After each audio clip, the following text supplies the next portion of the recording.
Hi everyone, you are watching serials यापा, जहाँ पे हम देते हैं आपको आप ही के फेवरेट शोज़ की इंटरेस्टिंग अपडेट। आज रात के राधा कृष्ण के एपिसोड की शुरुआत में क्या कुछ होगा, उससे जानने से पहले आप मेक श्योर हमारे चैनल को सब्सक्राइब करें। तो चलिए अब आपको बताते हैं कि क्या होने वाला है आज रात के एपिसोड में। एपिसोड की शुरुआत होगी श्री कृष्ण और बलराम दाऊ के साथ, जहाँ पर कृष्ण कहते हुए नजर आएंगे कि आप बिल्कुल भी चिंता मत कीजिए, निषाद को सही सलामत लौटा कर के लाना मेरी जिम्मेदारी है।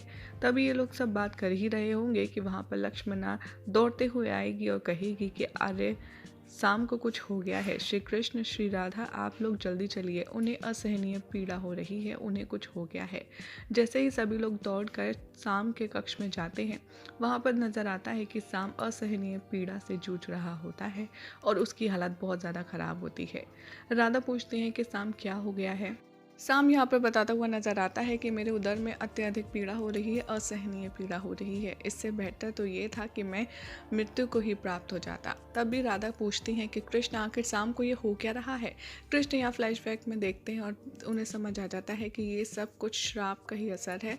ऋषि दुर्वासा ने जो शाम को श्राप दिया होता है वो फल रहा होता है और श्री कृष्ण कहते हैं कि मुझे ऐसा प्रतीत हो रहा है कि शाम को प्रसव पीड़ा हो रही है। ये बात सुनकर सभी लोग काफ़ी ज़्यादा शॉक में आ जाते हैं और शाम भी कहता है कि इससे अधिक और ज़्यादा शर्मनाक कोई बात नहीं हो सकती कि द्वारका के युवराज को एक लड़की बना दिया गया और उसे प्रसव पीड़ा हो रही है। मैं यहाँ किसी से नज़रें नहीं मिला पाता। मेरा पौरुष, मेरा अहंकार, मेरा अहम सब कुछ नष्ट हो गया है। इससे अच्छा तो मैं मृत्यु को ही प्राप्त हो जाता। जाओ यहाँ से सब, मैं किसी का मुख नहीं देखना चाहता और मैं यहाँ पर किसी को सहायता के लिए भी नहीं बुलाना चाहता। और शाम वहाँ से भाग करके चला जाता है और अपने आप को एक रूम में जा कर के बंद कर लेता है। यहाँ पर राधा और लक्ष्मणा पीछे पीछे दौड़ती हुई जाएंगी, लेकिन शाम दरवाज़ा उनके मुंह पर बंद कर लेगा और अकेले ही अंदर पीड़ा से जूझ रहा होगा।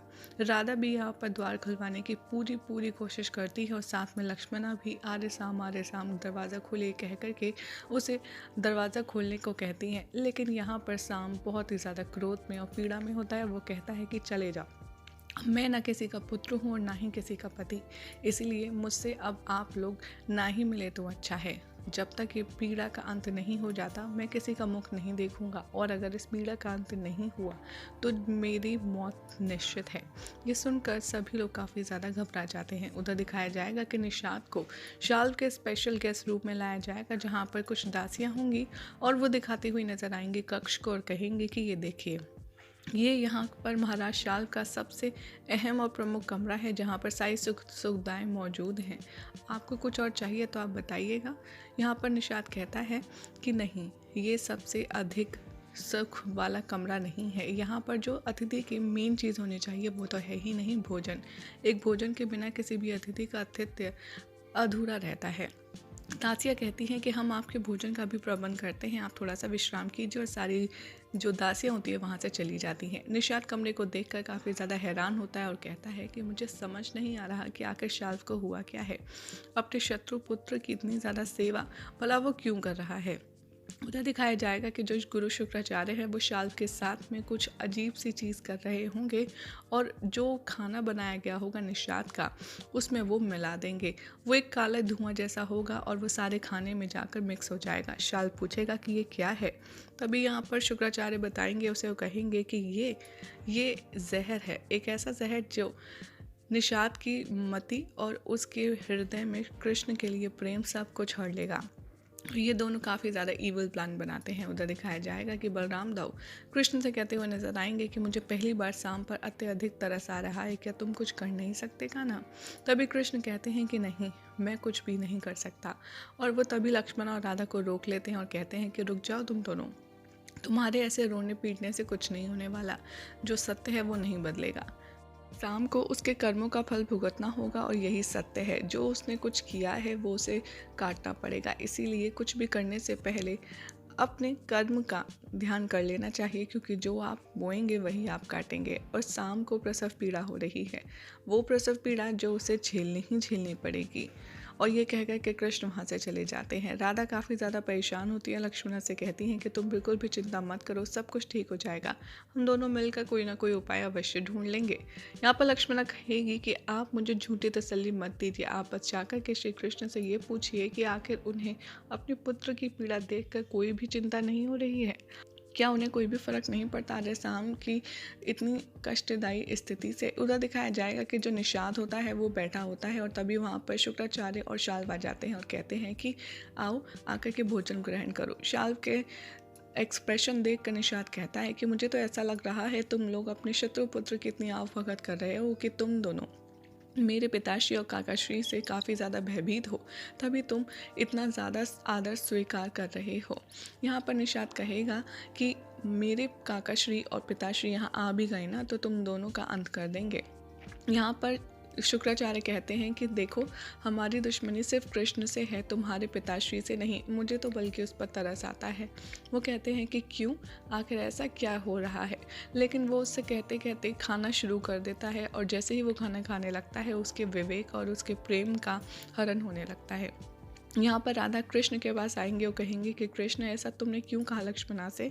तुमने उसको एकदम सत्य सत्य बातें क्यों कह दी? क्या तुम्हारा दिल नहीं दुखता शाम की ये स्थिति देखकर? कृष्ण कहते हैं कि पूरी दुनिया में प्रसव पीड़ा ऐसी ही होती है। एक स्त्री प्रसव पीड़ा का ऐसे ही सामना करती है। उसकी पीड़ा कोई नहीं हट सकता तो मैं शाम की पीड़ा कैसे हट सकता हूँ? और वैसे भी जो श्राप उसे मिला है उसका वहन तो उसे करना ही होगा। इसमें मैं श्री कृष्ण होकर भी उसकी कोई सहायता नहीं कर सकता। कृष्ण अपने पुत्र की कोई सहायता नहीं कर सकता। राधा यहाँ कृष्ण की बात समझती हैं और कुछ नहीं कह पाती। उसके भोजन करने के बाद निषाद के सामने मदिरा रखी जाएगी, जिसे देखकर वो गुस्से में लाल हो जाएगा और कहेगा ये क्या है, मैं मदिरा पान नहीं करता। तभी शुक्राचार्य कहते हैं ये तो आम रस है, एक ऐसा रस जो मैंने खुद अपनी शक्तियों से देवलोक से अर्जित किया है, तुम इसे पियो। जैसे ही निषाद पीता है उसे वो शराब अच्छी लगने लगती है और कहता है कि मैंने इससे पहले ये क्यों नहीं पी। तभी शुक्राचार्य कहते हैं कि क्योंकि ये सब कुछ कृष्ण की बदौलत है। वो कक्ष में जाकर के दुनिया के सारे सुख भोगता है लेकिन तुम लोगों को नहीं भोगने देता और वो बलराम को तो जूते की नोक पर रखता है। ऐसे ही कुछ और बातें कहकर के शुक्राचार्य निषाद को भड़काएगा और ये दिखाएगा कि बलराम के साथ में इनजस्टिस हो रहा है और कृष्ण हमेशा ऐसा काम करते हैं जिससे क्रेडिट उन्हें मिलता है और बलराम काम करते हैं। निषाद बाद में कहता है ऐसा कुछ भी नहीं है, देखना मुझे बचाने काकाश्री ही आएंगे। तभी शुक्राचार्य कहता है कि ठीक है, तो एक शर्त लगाओ, अगर यहाँ पर कृष्ण तुम्हें बचाने आए तो जो तुम कहोगे वो मैं करूँगा, और अगर यहाँ पर तुम्हें कृष्ण बचाने नहीं आए तो तुम्हें वो करना होगा जो हम कहेंगे। निषाद यहाँ पर मान जाता है। उधर दिखाया जाएगा कि सभी लोग राधा से प्रार्थना करते हैं और कहते हैं कि आप श्री कृष्ण से जाकर के कहिए कि वो उसकी पीड़ा हर लें, श्री कृष्ण को ही कुछ करना होगा। तभी यहाँ पर कहती है राधा, लेकिन कृष्ण तो निषाद को बचाने के लिए सेना सज्ज कर रहा है। तभी यहाँ पर बलराम दाऊ सोचते हैं कि कान्हा यहाँ पर होना चाहिए इस समय, क्योंकि शाम उसका पुत्र है और इस समय शाम काफ़ी ज़्यादा बुरी स्थिति में है, इसीलिए मैं कृष्ण को जाकर रोकता हूँ और मैं जाऊँगा निषाद को बचाने। यहाँ पर शाम के बारे में सोच ही रहे होते हैं बलराम दाऊ, तभी वहाँ पर राधा आ जाती हैं और कहती हैं कि क्या हुआ दाऊ, आप तो यहाँ कृष्ण को रोकने वाले थे। दाऊ कहते हैं कि हाँ, लेकिन कान्हा निकल चुका है और वो पहले ही प्रस्थान कर चुका है, लेकिन राधा कैसे भी करके मुझे उसे रोकना तो अवश्य होगा। और यही हो जाएगा आज रात के एपिसोड का एंड। जिसके बाद कल क्या होगा आपको बताएंगे नेक्स्ट रिपोर्ट में।